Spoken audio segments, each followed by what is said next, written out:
I woke up in the middle of the night, my throat dry and my body desperate for water, when suddenly my doorbell started ringing again and again. The sound felt strange and frightening because I live completely alone.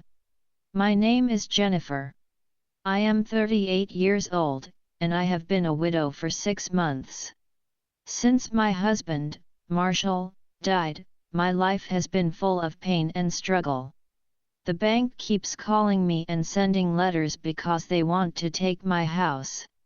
It is the only place where I still feel close to Marshall. My mother tells me every day to move on and start a new life, but I cannot, because I am carrying my husband's child. I am 3 months pregnant, and this baby is my only hope for happiness. After many days of searching and crying, I finally got a job as a teacher.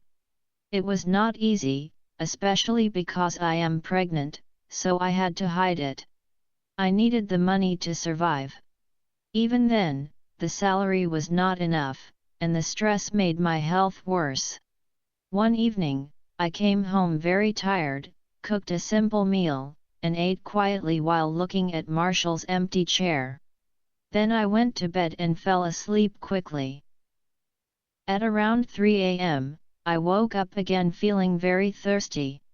As I stood up to get water, the doorbell rang loudly. My heart started beating fast. No one visits a widow at that time of night. I felt scared. I slowly looked through the window and saw a tall man wearing a long coat, standing outside and staring at my house. My hands were shaking as I walked to the door and opened it just a little. The moment I saw his face, I froze. He looked exactly like Marshall. I screamed in fear. The man quickly stepped forward, gently covered my mouth, and pushed me inside before locking the door. I was shaking and confused.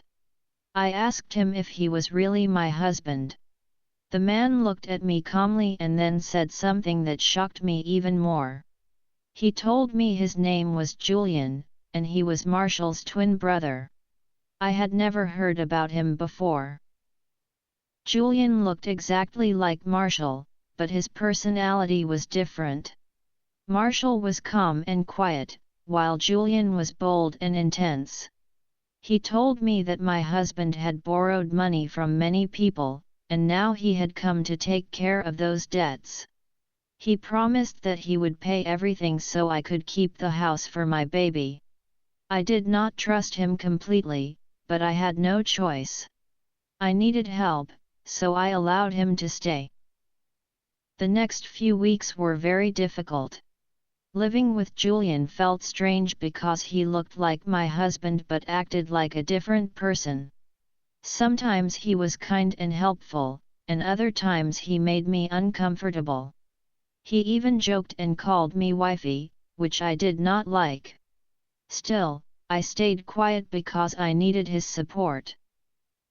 One night, I became very sick and had a high fever.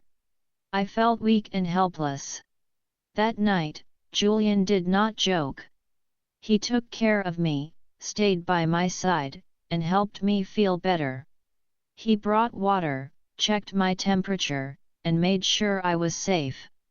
For the first time, I saw a softer side of him.